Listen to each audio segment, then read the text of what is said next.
안녕하세요. 네, 이번 시간에는 엔캐리 트레이드 자금 또는 엔캐리 자금이 청산되면 환율이 올라갈지 내려갈지 거기에 대해서 한번 살펴보겠습니다. 그러면 엔캐리 트레이드 자금의 청산의 반대말이 뭐냐면 엔캐리 트레이드 자금의 유입이에요. 유입. 그러면 이 엔캐리 자금이 유입됐다는 게 무슨 말이냐면, 아니, 일본 돈 엔화가 들어왔어요. 그럼 요거를 원화로 바꿔서 이 원화로 주식 사고 투자하고 그랬던 거 아닙니까? 그죠? 그러면 요거를 반대로 청산했다는 말은 결국 요 투자했던 돈을 다시 요걸 팔아 가지고 돈을 회수한 후에 요 돈을 다시 엔화로 바꿔, 그죠? 그래 가지고 요 엔화가 한국에서 빠져나가는 거, 그거 우리가 엔캐리 트레이드 자금 청산이라고 해요. 청산은 빠져나가는 거야. 그래서 한국 자산에 투자했던 돈을 엔화로 환전해서 이 엔화가 한국에서 빠져나간대요. 자, 그럼 우리가 이제 좀 환율을 보겠는데, 우리 대한민국의 요 환율을 결정하는 외환시장에서 환율이란 게 교환 비율, 어떤 한국 돈과 외국 통화와의 교환 비율 또는 다른 두 개 종류의 통화의 교환 비율을 우리가 환율이라고 합니다. 자, 그랬을 때 요 환율은 그냥 외국 통화, 외국 돈의 가치로 볼 수도 있고 가격으로 볼 수도 있어요. 따라서 1달러에 환율이 1,000원이래. 그러면 이 말은 1달러를 교환하는데 또는 1달러를 사는데 1,000원이 있으면 1달러를 살 수 있어. 1,000원만 주면 1달러를 살 수 있습니다. 자, 그런데 만약에 환율이 올랐대요. 환율이 올랐어. 환율이 1,000원에서 1,100원으로 100원만큼 올랐죠. 이랬단 말은 뭐냐면 환율이 상승했다는 말이 곧 달러의 가치, 가격이 올라가서 예전에는 1,000원 주고 1달러를 샀는데 이제 1,100원을 줘야 1달러를 살 수 있다는 얘기입니다. 반대로 환율이 1,000원에서 900원으로 내리면 달러가 싸진 거네. 그래서 예전에는 1,000원 주고 1달러 사는데 이제 900원만 줘도 1달러를 살 수가 있다는 거죠. 자, 그러면 이 환율이 상승하고 왜 환율이 하락하냐면 이건 굉장히 단순합니다. 만약에 한국 전체에 달러가 요만큼 있었어요. 요만큼.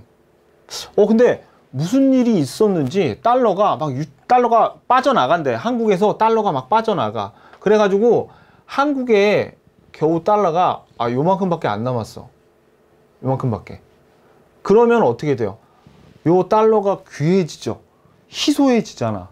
그러니까 이때보다 어떻게 해요? 달러의 가격이 올라가는 겁니다. 그냥 이렇게 생각하시면 됩니다. 반대로 무슨 일이 있었는지 모르겠는데 달러가 이만큼 있을 때 1,000원, 1달러에 1,000원이었는데 달러가 계속 들어오고 있대. 그러면 이만했던 게 한국에 이만큼의 달러가 있는 거야. 그러면 어떻게 돼? 달러가 이제 흔하죠. 그러면 더 싸지겠네. 그죠? 그래가지고 어떻게 1,000원에서 900원으로 이렇게 가치가 떨어진 겁니다.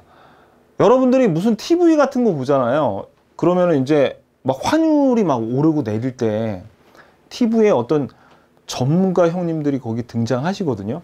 그래서 환율이 왜 오릅니까 하면 거의 막 짧게는 10분 동안 말씀도 해주시고 어쩔 때는 1시간 내내 환율이 왜 오르는지 말씀하고 이제 그런 전문가들이 나와서 얘기를 막 하는데, 제가 그걸 보면서 느낀 거는 저분 상당히 힘들겠구나.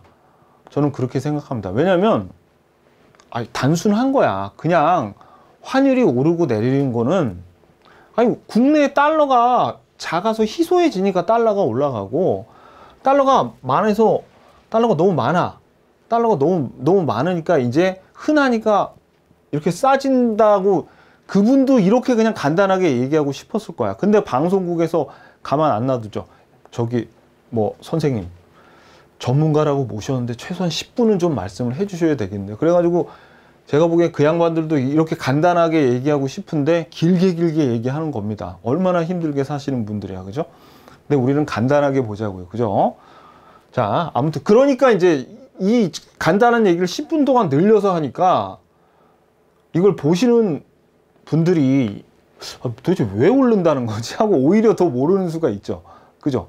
간단하게 얘기해야 되는데. 자, 그러면 이거를 엔화로 한번 해보세요. 똑같아, 엔화로 똑같아.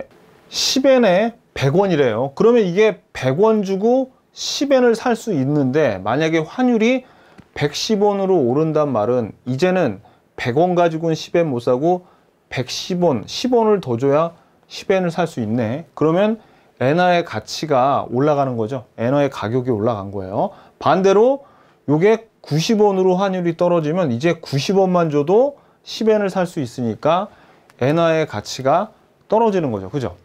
자, 그래서 아까 그 상황과 똑같이 지금 요 상황에서 한국 외환시장에 엔화가 요만큼 있었는데 지금 이 상황은 더 조금밖에 없어진 거죠. 뭔지 모르겠지만 엔화가 빠져나가서 그랬겠죠, 그죠? 반면에 요 경우에는 엔화가 더 많아졌어. 엔화가 더 많아졌어. 그러니까 엔화가 더 흔하니까 더 가격이 내려가겠죠, 그죠?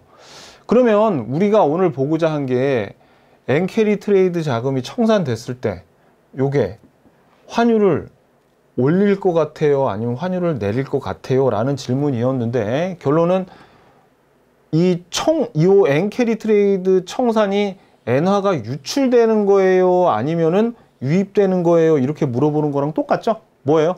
여기 X 쳤잖아요. 그러니까 뭐야, 엔캐리 트레이드 자금을 청산한다는 게 아까 뭐라 그랬어요? 요게 엔화가 한국 돈에서 빠져나가는 거라면서요. 그럼 이게 유출되는 거네, 엔화가. 그죠? 그래서 요 청산이 엔화가 유출이 되면 어떻게 돼요? 환율은 올라갑니다. 왜? 엔화가 빠져나가면 엔화가 적어져. 그러니까 귀해지잖아요. 그러니까 환율이 올라간다고요. 그래서 여러분들이 요 엔캐리 자금이 유입됐네, 청산됐네 했을 때 요게 우리 외환시장 입장에서 바라보면 엔화의 공급 측면을 얘기하는 겁니다. 공급, 수요가 아니에요. 그래서 엔캐리 자금이 청산되면 요거는 공급의 감소, 유입이 되면 많이 들어오죠. 공급의 증가야. 그러면 여러분들이 굉장히 좀 익숙한 그런 그래프 한번 그려볼까요? 여러분들이 되게 좋아하는 그래프 한번 그려볼게요. 자, 이게 지금 외환시장의 그래프인데, 이때 엔화의 가격, 우리 보통 경제학 시간에 여기 Q하고 여기 P 이렇게 나왔죠. 근데 아까 환율이 뭐라 그랬어요? 환율이 엔화의 가치, 외국 돈의 가치 또는 가격이라 그랬죠. 그러니까 이 환율을 P로 놔도 되고요. 그 다음에 엔화의 양을 Q로 놓으면 우리가 경제학 시간에 맨날 보던 PQ 아닙니까? 거기에서 수요 곡선이 우하향하고 있고, 그 다음에 공급 곡선은 우상향하고 있죠. 엔화 공급 곡선과 엔화 수요 곡선이야. 그런데 제가 뭐라 그랬습니까? 엔캐리 자금의 청산은 공급이 감소한다는 걸 의미하죠. 그러면 처음에 환율이 여기 100원이었다가 이 공급 곡선이 어느 쪽으로 이동해요? 왼쪽으로 이동해야지, 감소하니까. 그죠? 그러니까 이게 왼쪽으로 이동하다 보니까 여기 수요 곡선과 만나는 점이 바로 여기 돼서 이게 110, 이거 100보다는 클 거 아니에요. 그죠? 이러니까 어떻게? 환율이 올라가는 겁니다. 무슨 얘기인지 아시겠죠? 자, 그래서 오늘은 여러분들이 엔캐리 자금의 청산의 뜻이 뭔지 알았고, 그 다음에 그 청산되면 환율이 어떻게 변화하는지까지 살펴봤습니다. 정말 재밌었죠? 다음 시간에 뵙겠습니다. 안녕히 계십시오.